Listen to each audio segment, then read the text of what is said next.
20-ci hissə. Hər kəs belə təsəvvür etsəydi, necə olardı? Immanuel Kant 2. Qapınız döyülür. Qarşınızda peyda olan gəncin köməyə ehtiyacı olduğu aşkar görünür. O yaralanıbdır və qan itirir. Onu evə buraxıb kömək edirsiniz və təcili yardıma zəng edirsiniz. Yəqin ki, bu zaman edəcəyiniz ən düzgün davranış məhz bunlardır.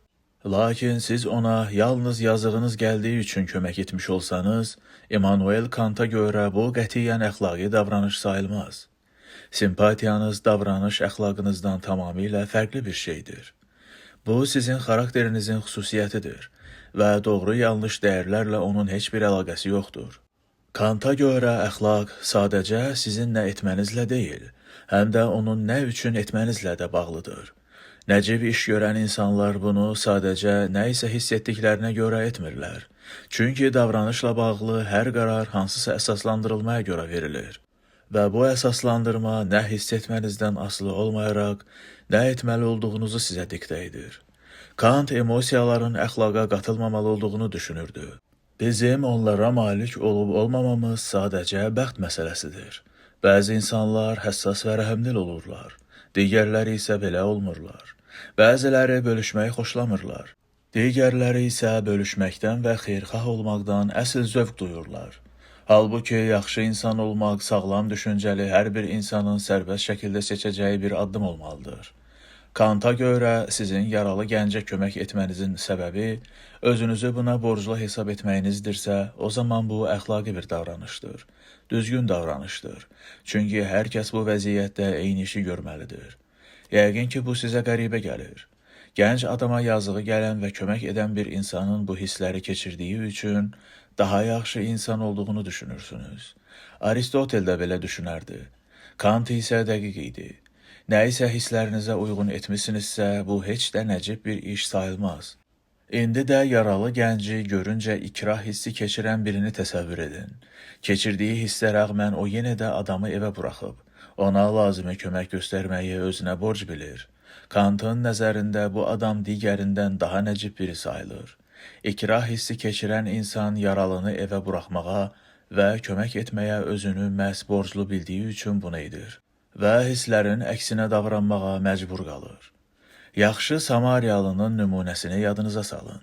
Yaxşı Samariyalı yolun kənarında yıxılıb qalmış insana kömək edir. Yoldan keçən heç kim ona məhəl qoymur. Bəs bu yaxşı Samariyalını yaxşı edən nə idi?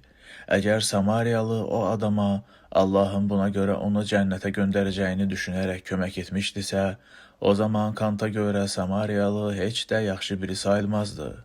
Çünki o öz yaxşılığına qarşılıq nə isə başqa bir şey gözləyirdi.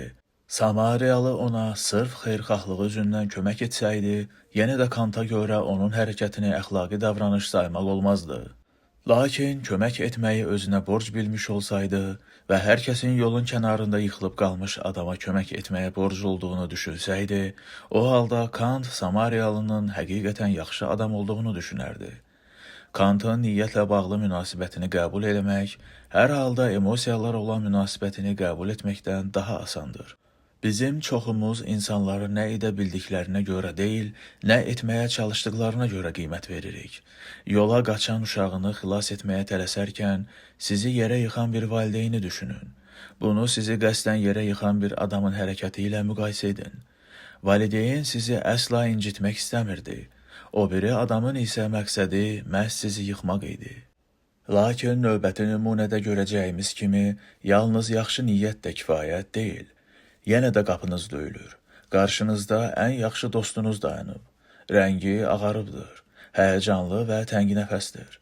Kiminsə onu izlədiyini, onu öldürmək istədiyini deyir. O əlindəki bıçaqla onun ardınca qaçırmış.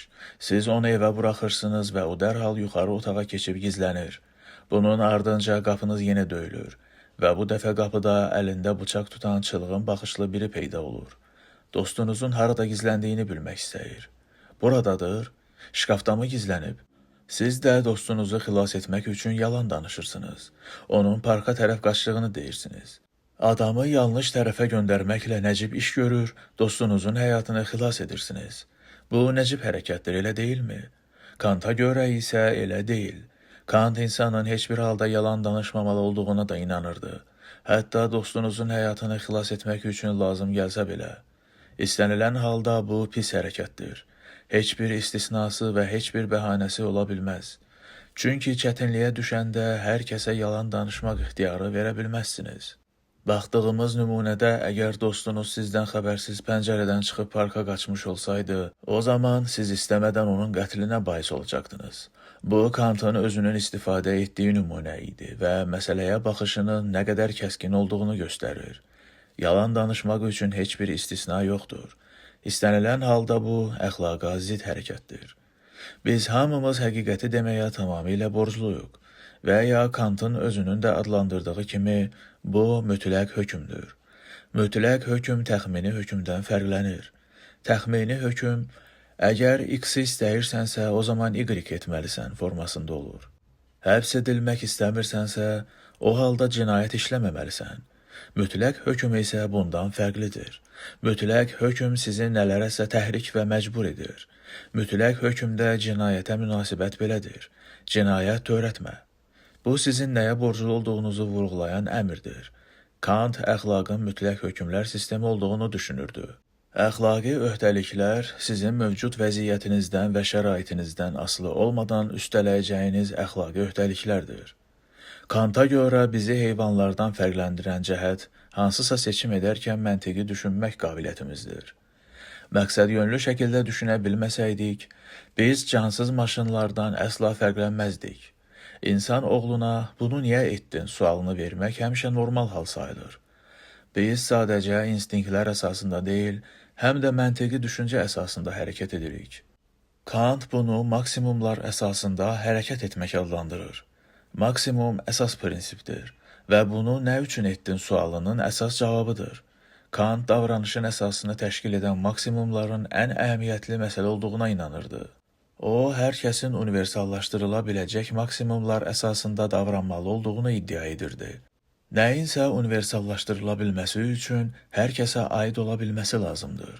Bu isə o deməkdir ki, siz hansısa bir vəziyyətə düşəndə, həmin vəziyyətdə olan hər kəsə xas bir tərzdə davranmalısınız.